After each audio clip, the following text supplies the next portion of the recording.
may mga bagay na hindi talaga dapat nating ginagawa sa taong pinili natin, halong taong pinangakuan natin ng habang buhay na pagmamahal, diba? Taong makakasama natin sa matagal na panahon. At itong pag-uusapan natin ngayon, ito yung mga bagay na hindi mo dapat ginagawa sa partner mo. Interesado ka malaman kung ano-ano itong mga bagay na ito? Tara kapatid, pag-usapan natin yan.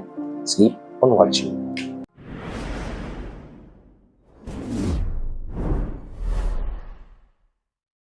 Hi, I'm Gary Timo at gumagawa ako ng mga videos na katulad nito para matulungan ka na maging best version ng sarili mo at maibigay mo yung best self mo syempre sa taong mahal mo. Kaya kung bago ka pa lang dito sa channel ko, please consider liking this video. Click the subscribe button and the notification bell para lagi kang updated sa mga videos na tulad nito. I-upload pa natin sa inaharap. Syempre, may mga bagay tayong mga nagagawa sa partner natin, sinasadya man natin o hindi, na talaga namang dudurog sa puso ng taong mahal natin. Kaya kung may iwasan natin, gawin natin. Gumawa tayo ng paraan para hindi mangyari o hindi natin magawa itong mga bagay na babanggitin ko dito. At ang unang-una sa lahat ay yung pagsisinungaling. Never ever do it to your partner. Hindi makakatulong sa iyo at sa relasyon nyo yung pagsisinungaling sa taong mahal mo. Dahil yan yung magiging mitya o dahilan kung bakit madalas kayo mag-aaway sa hinaharap. Dahilan para magkaroon kayo ng diskusyon na magdudulot ng matinding pinsala sa relasyon. Kaya hanggat makakaya, hanggat mapipigilan o maiiwasan, wag mong gagawin magsinungaling sa taong mahal mo. Okay? Proceed tayo sa ikalawa. Huwag mo magtatago ng sikreto. Isa sa mga pinag-aawayan ng mga nasa relasyon ngayon ay yung sikretong pinatago nila sa kanilang mga puso. Yes, we are individual na may mga pinatagong sikreto. Pero the more ka naging open sa partner, the more mong mafe-feel na komportable ka at malaya ka sa relasyon. Kasi again, ano yung nangyayari kapag nagsisikreto kayong dalawa sa isa't isa? Away, di ba? Nagdudulot ng hiwalayan sa pagsasama. Alam mo kapatid, yung partner mo, pinili ka niyan, ginusto ka niya. Among sa mga manliligaw niya o among sa mga taong nagugustuhan niya, ikaw yung pinili niya. Kaya tatanggapin ka niyan kung ano yung totoong ikaw, diba? Kaya hindi mo kailangan magtago ng sikreto. Hindi mo kailangan magtago ng lihim. Hindi mo rin kailangan magsinungaling para mapagtakpan kung sino at ano ka. O kung ano man yung mga sikretong pinatago mo sa sarili. Kasi tatanggapin ka niya ng buo. Kailangan mo lang maging open sa kanya dahil yung partner mo, makakasama mo sa mahabang panahon. Okay? Proceed tayo sa ikatlo, which is ang hindi pakikinig. Kapatid, huwag mong gagawin na hindi makinig sa taong mahal mo. Yes, pwedeng mas bata sa'yo yung partner mo o mas matanda sa'yo yung partner mo. Pero yung partner mo na yan, kapatid, nandyan yan para i-guide ka din. Diba? Hindi ka mailagay sa masasamang bagay. Hindi ka mapunta sa sitwasyon na mapapasama ka. Diba? Kaya yung pakikinig sa partner natin ay importante talaga, kapatid. Dahil kung ano tayo ngayon, reflection tayo ng partner natin. Kung inaalagaan ka ng partner mo, makikita ng mga tao sa paligid mo kung gaano ka neat tignan, kaayos tignan, ka-organized tignan dahil yung partner mo na sumusuporta sa'yo hindi hinahayaan na maging magulo ang itsura mo, ang pangangatawan mo, ang mga gamit mo. Diba? Kaya listen to your partner. Napaka-important.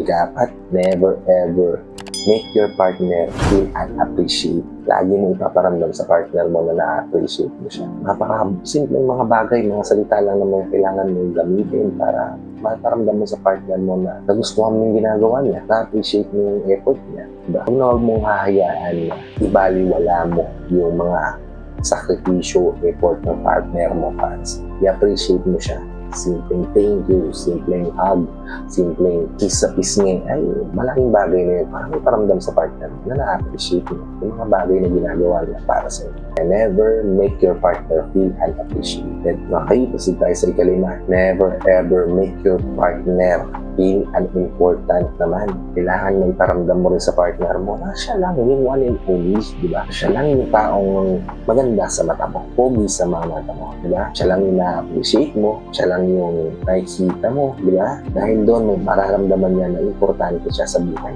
Once na may paramdam mo sa kanya na importante siya, mas mananatili kung magtatagal at burning yung pagmamahalan yung dalawa sa isa't isa. Kaya huwag mong hahayaan na may paramdam sa partner mo na hindi siya important. Okay?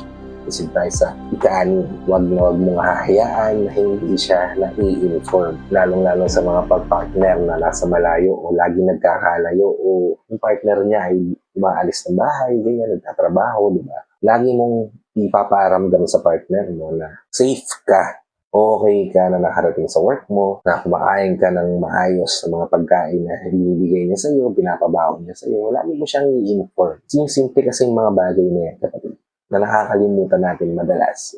Kasi sa mga pinag-aawayan ng mga magpa-partner na yan, dahil hindi na nagagawa. Diba? Yung simpleng pag-inform lang sa partner mo na nakarating na ako, nandito na ako sa ano. Kasi yun yung mga bagay na magpapakampante rin sa isipan nila na hindi sila mag-alala sa inyo ng sobra. So, lalo na sa mga partner na nagpumotor, di ba?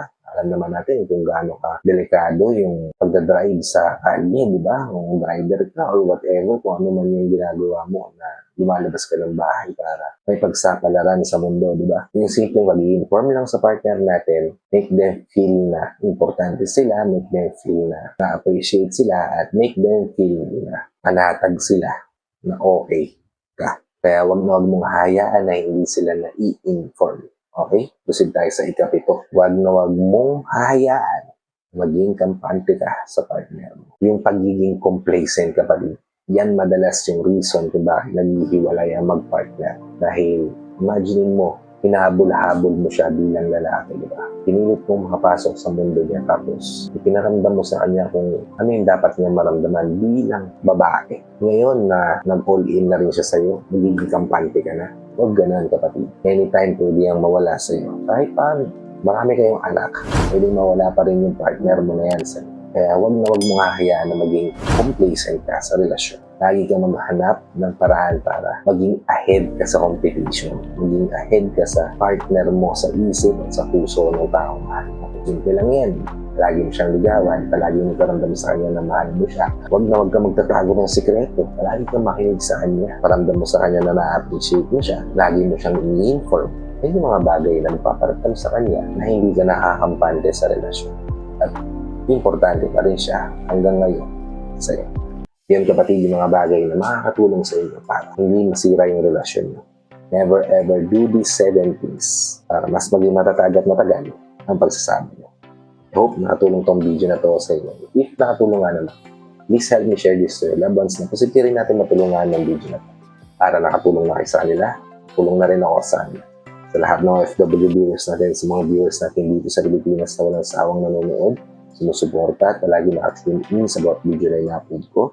Maraming salamat po sa kalagayan yung panonood at pagsuporta. Kung bago ka pa lang dito sa channel ko, please consider liking this video. Hit the subscribe button and the notification bell para lagi kang updated sa mga videos na tulad nito na i-upload na natin sa hinahanap. So, hanggang dito na lang mga kapatid. Maraming salamat ulit sa panonood. I hope to see you all on my next vlog. Ingat ka dyan palagi, kapatid. God bless you and always protect you. Peace.